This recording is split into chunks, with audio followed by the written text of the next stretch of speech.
সমুদ্র একটি বিশাল উন্মুক্ত স্থান। বিশাল এই জলরাশি আমাদের জলবায়ু, জীববৈচিত্র্য ও মানব জীবনকে গভীরভাবে প্রভাবিত করে। সমুদ্র শুধু পানি নয়, এটি একটি জীবন্ত জগৎ। অগণিত ক্ষুদ্র প্রাণী থেকে বিশাল তিমি পর্যন্ত নিজেদের রহস্যর জালে আটকে রেখেছে এই জীবন্ত জগতে। রহস্যে ভরা জলসমুদ্রের মাঝে এক অন্যতম রহস্য নীল তিমির গান। এই গান মূলত খুব নিম্ন ফ্রিকোয়েন্সির কম্পন, যা পানির নিচে অসাধারণ গতিতে দূর দূরান্তে ছড়িয়ে যায়।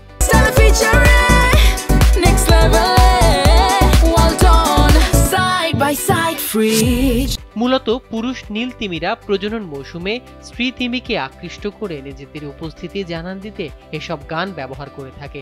গবেষণায় দেখা গেছে নীল তিমিরা সময়ের সাথে সাথে তাদের গানের ধরনও পরিবর্তন করে।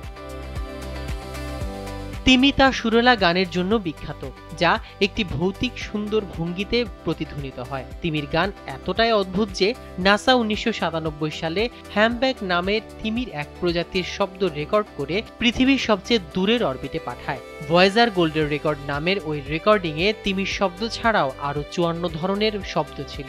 এলিয়েনদের সাথে পৃথিবীকে পরিচিত করতে এটি পাঠানো হয়।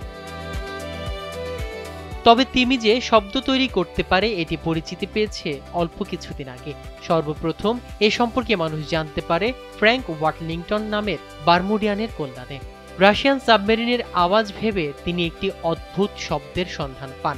এটি পরবর্তীতে গবেষক রজার পেইন ও স্কট ম্যাকভের দৃষ্টিগোচর হয়। পেইন 1970-এ তাদের সংগ্রহগুলো একত্র করে একটি অ্যালবাম প্রকাশ করেন, যা বিশ্বজুড়ে 1 লক্ষাধিক কপি বিক্রি হয়।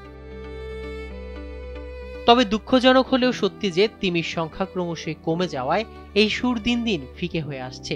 এছাড়াও সমুদ্রপৃষ্ঠের শব্দ দূষণ তিমির স্বাভাবিক চরণ ক্ষেত্রগুলো নষ্ট করে দিচ্ছে। জাহাজ চলাচল বা সামরিক গবেষণা অথবা তেল সন্ধানী জাহাজগুলো থেকে অন্তত 1200 মিটার দূরে থাকতেই গান থামিয়ে দেয় তিমির ঝাঁক। এরপর একটা নির্দিষ্ট সময় শেষে আবার গান গাইতে শুরু করে তিমি। তবে সমুদ্রের বাড়তি শব্দ দূষণ তাদের যোগাযোগ ব্যাহত করছে, যা ভবিষ্যতে তিমির আচরণ ও বংশবিস্তারের জন্য বড় হুমকি তৈরি করতে পারে। মাহমুদুর রহমান সিয়াম, কালবেলা।